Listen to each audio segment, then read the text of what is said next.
अस्सलाम वालेकुम dear students. आज हम एनिमल क्लासिफिकेशन को कंटिन्यू करेंगे सिलोम से, बॉडी सिलोम। अब सिलोम क्या है? अब एनिमल क्लासिफिकेशन के अंदर हमने पहले सिमेट्री को भी पढ़ा था, सेलुलर ऑर्गेनाइजेशन को भी पढ़ा था और जर्म लेयर्स को स्टडी किया था। अब जर्म लेयर्स के बाद फोर्थ जो क्लासिफिकेशन है का जो रूल है वो है सिलोम। एनिमल्स को क्लासिफाई किया जाता है on the basis of coelom. अब सिलोम क्या है? Coelom is the body cavity. Coelom is the body cavity. Body की जो कैविटी होती है, खाली स्पेस होता है, होलो स्पेस होता है, उसे हम क्या कहते हैं? कैविटी कहते हैं। Found in triploblastic animals. कौन से जानदारों के अंदर पाया जाता है? कौन से एनिमल्स के अंदर पाया जाता है? ट्रिप्लोब्लास्टिका एनिमल्स के अंदर पाया जाता है। ट्रिप्लोब्लास्टिका एनिमल्स। अब ट्रिप्लोब्लास्टिका एनिमल्स कौन से होते हैं? जिनके पास 3 लेयर्स होते हैं, 3 जर्म लेयर्स होते हैं। कौन कौन से? एक्टोडर्म, मेसोडर्म और एंडोडर्म।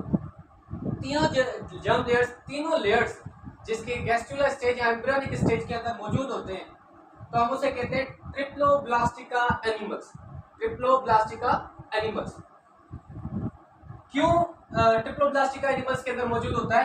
क्योंकि याद रखिए जो सिलोम है ना, बॉडी की जो कैविटी है, because it drives from mesoderm. कहां से ड्राइव होता है बेटा? ये याद रखना है। सिलोम कहां से ड्राइव होता है? मोस्ट इंपोर्टेंट एमसीक्यूज कि बॉडी का जो सिलोम होता है या कैविटी होती है वो कौन से जर्म लेयर से ड्राइव होती है? तो मेसोडर्म से ड्राइव होती है। देखिए इसी के बेसिस पे जो सिलोम है या बॉडी की जो कैविटी है, इसके लिहाज से एनिमल्स को 3 कैटेगरीज के अंदर डिवाइड किया जाता है।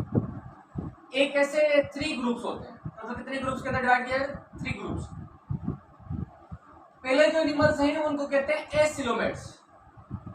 एक है एसिलोमेट्स। एसिलोमेट्स का मतलब क्या है कि ऐसे एनिमल्स जिनके पास बॉडी कैविटी ना हो। Animals without body cavity. Animals without body cavity, ऐसे जानदार जिनके पास बॉडी कैविटी ना हो, विदाउट बॉडी कैविटी हो। और याद रखिए ये कौन से फाइलम वाले एनिमल्स यहाँ पर आए? कौन सा फाइलम इससे यहाँ पर प्लेस किया जाता है? तो फाइलम प्लेटीहेल्मिन्थिस। फाइलम प्लेटीहेल्मिन्थिस जो है वो यहाँ पर प्लेस किया जाता है, जैसे कि प्लेनेरिया। उनकी बॉडी के अंदर कोई कैविटी नहीं है, कोई होलो स्पेस नहीं है, तो एसिलोमेट्स है। वो क्या है? एसिलोमेट्स है। क्यों एसिलोमेट्स है? क्योंकि उनका बॉडी के अंदर कोई कैविटी नहीं है। अगर आप देखें तो यहाँ पर देखिए इनके पास एक्टोडर्म है, मेसोडर्म है और एंडोडर्म है। कहीं पर भी कोई कैविटी नजर नहीं आ रही। मेसोडर्म लेयर के अंदर कोई कैविटी नजर नहीं आ रही, तो इसीलिए हम कहते हैं ये एसिलोमेट्स है, क्योंकि कोई कैविटी नहीं है। और इसकी जो ओपनिंग होती है उसे हम क्या कहते हैं? Archenteron. The opening of gastrula is called archenteron. मैं आपको बताऊंगा कैंटिरॉन क्या होता है। फर्दर अगर हम दूसरे ग्रुप को देखें तो दूसरा ग्रुप हमारे पास है सीडोसिलोम। अब सीडोसिलोम, सूडो का मतलब होता है फॉल्स, नॉट ट्रू। ऐसा सिलोम जो कि ट्रू ना हो, बल्कि बस आप कह सकते हो कि लाए करे सिलोम, बट आप उसको कहें कि ये ट्रू सिलोम नहीं है। क्यों ट्रू सिलोम नहीं है? क्योंकि वो सिलोम आपको मेसोडर्म के, सिर्फ मेसोडर्म से नहीं मिलेगा, मेसोडर्म और एंडोडर्म के दरमियान में मिलेगा। मतलब 2 जर्म लेयर के दरमियान मिल रहा है। अगर सिर्फ मेसोडर्म के अंदर मिलता तो हम कहते हैं ये ट्रू सिलोम है, लेकिन ये कहां पर मिल रहा है? Body cavity is present in between mesoderm and endoderm. देखिए डायग्राम को देखिए हमारे पास एक्टोडर्म है बाहर की तरफ और एंडोडर्म है, ये एंडोडर्म है, बाहर की तरफ मेसोडर्म है, और ये जो ग्रीन लाइन है ये आपका मेसोडर्म है। तो एंडोडर्म और मेसोडर्म इसके दरमियान में स्पेस नजर आ रहा है। ये कैविटी है, ये खाली स्पेस है, ये कैविटी है। तो कोई मेसोडर्म के अंदर कैविटी नजर नहीं आ रही। कहां पर नजर आ रही है? मेसोडर्म लेयर और एंडोडर्म लेयर के दरमियान में नजर आ रही है, जिसकी की वजह से इस कैविटी को हम कहते हैं सूडोसिलोम। क्या कहते हैं? सूडोसिलोम, पार्सिलोम। एग्जाम्पल के अंदर इसके अंदर कौन सा फाइलम प्लेस किया जाता है? निमाटोडा। फाइलम निमाटोडा। ओके, उसके बाद यूसिलोमेट्स आ जाते हैं। यूसिलोमेट्स कौन से होते हैं? सारे true cavity bearer organisms.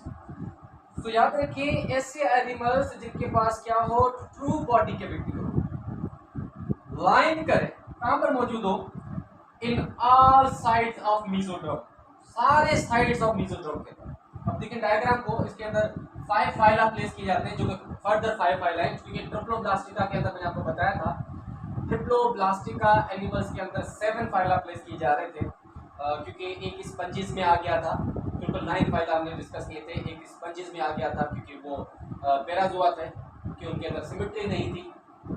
Germ layers के हिसाब से भी हमने नहीं पढ़ा, जर्म लेयर्स के हिसाब से हमने क्या किया था, सबसे पहले डिप्लोप्लास्टिका देखा, डिप्लोप्लास्टिका के अंदर नाइटेरियन आ गए, उसके बाद बाकी जो ट्रिप्लोप्लास्टिका बचे थे, ट्रिप्लोप्लास्टिका के अंदर 7 फाइला, जो rest of the phyla 7 phyla थे, उनके अंदर हमने उनके अंदर प्लेस किया था। तो जिसमें से एक फाइला प्लेटियलमिंथिस एसिलोमेट्स में आ गए, सूडो सिलोमेट्स के अंदर निमाटोडा आ गया, बाकी बचे 5 फाइला यूसिलोमेट्स के अंदर आ गए। कहाँ पर आते हैं, यूसिलोमेट्स।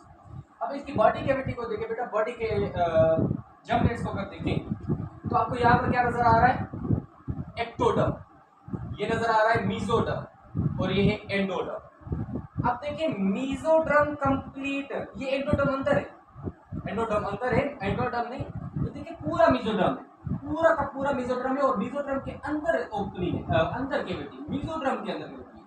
तो मैंने हमने यहाँ में कहा ना, मीजोड्रम से ड्राइव होता है, कहाँ से ड्राइव होता है, सीलोम मीजोड्रम से ड्राइव होता है। अगर सिर्फ मीजोड्रम के अंदर लाइन करें, सिर्फ मीजोड्रम के अंदर लाइन करें, तो हम उसे कहेंगे यूसिलोम, ट्रू सिलोम कहेंगे, और ये 5 फाइला इसके अंदर प्लेस किए जाते हैं। अब सेकेंड जो क्लासिफिकेशन का जो रूल है वो है फेट ऑफ ब्लास्टोपोर, जिसको कहते हैं फ्यूचर ऑफ ब्लास्टोपोर। अब देखिए हमें पता नहीं कि ब्लास्टोपोर क्या है। देखिए ब्लास्टोपोर, देखिए अगर आप कोई भी गैस्ट्रुला स्टेट है, गैस्ट्रुला स्टेट के अंदर 3 जर्म्स लेयर है, एक एक्टोडर्म, बीच में मीजोड्रम, और अंदर की तरफ एंडोडर्म। अब इस गैस्ट्रुला की जो ओपनिंग है, हमने इसे क्या कहा था, जो कैविटी है, सॉरी कैविटी है, इस कैविटी को हम क्या कहते हैं, आर्क एंटीरोम। तो the cavity of gastrula is called archenteron, और इसकी जो ओपनिंग है, ये जो आपको ओपनिंग नजर आ रही है, इस ओपनिंग को कहते हैं blastopore. The opening of archenteron is called blastopore. Blastopore क्या है, आर्क एंटीरोम की ओपनिंग है, आर्क एंटीरोम क्या है, ये कैविटी है। क्लियर। अब ये जो हमारे पास ब्लास्टोपोर है, कौन सा पोर है, ब्लास्टोपोर। ब्लास्टोपोर या तो ये क्या है, इसको मैं क्या फ्यूचर है ब्लास्टोपोर का, कोई आगे ब्लास्टोपोर क्या बनता है, याद रखिए it is the future mouth और एनस। या तो ये माउथ बनेगा या तो ये एनस बनेगा, कहीं ना कहीं। ओके, तो इसी के अंदर याद रखिए फेटा ब्लास्टोपोर के अंदर सारे कौन से जानदार प्लेस किए जाते हैं, यूसिलोमेट्स, ट्रू कैविटी बियरिंग ऑर्गेनिजम्स या एनिमल्स। इनको 2 ग्रुप्स के अंदर डिवाइड किया जाता है, एक होते हैं प्रोटोस्टोम्स और दूसरे होते हैं ड्यूट्रोस्टोम्स। प्रोटोस्टोम्स क्या होते हैं बेटा, प्रोटो मीनिंग को देखिए, proto means first, proto means first. Stroma किसे कहते हैं, स्ट्रोमा मींस माउथ। ड्यूट्रो को देखें तो deutero means second, stroma means mouth. Okay, so first mouth बनेगा, याद रखिए ऐसे जानदार, in these animals blastopore forms mouth earlier than anus. इसमें क्या होगा, ये जो ब्लास्टोपोर है पहले फर्स्ट क्या बनाएगा, फर्स्ट ये माउथ बनाएगा, क्या बनाएगा, फर्स्ट ये माउथ बनाएगा, और उसके बाद माउथ बनाएगा, और उसके बाद देन एनस। अर्लियर माउथ होगा और देन एनस बनाएगा, तो हम उसे कहेंगे प्रोटोस्टोम्स, प्रोटोस्टोम्स। इसके अंदर कौन कौन से फाइला एग्जिस्ट करते हैं, तो फाइलम एनिलिडा, फाइलम आर्थ्रोपोडा और फाइलम मोलुस्का, क्योंकि ये ट्रू सिलोमेट्स है, लेकिन इनके अंदर इनको प्रोटोस्टोम्स कहते हैं। प्रोटोस्टोम्स क्यों कहते हैं, क्योंकि इनके जो ओपनिंग है ब्लास्टोपोर है, ये पहले माउथ बनता है और उसके बाद एनस बनता है। लेकिन अगर आप ड्यूट्रोस्टोम्स को देखें, deutero means second, stome means mouth, second mouth, मतलब अर्लियर क्या बनेगा, अर्लियर एनस बनेगा। Blastopore forms anus earlier than the mouth.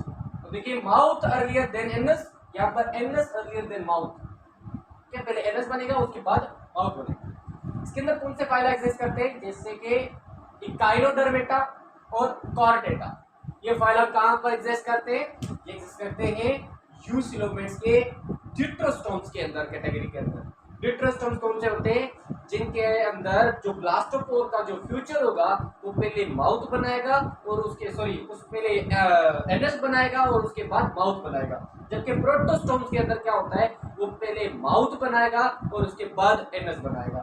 Okay, so this is all about the general classification या rule of general classification of animals।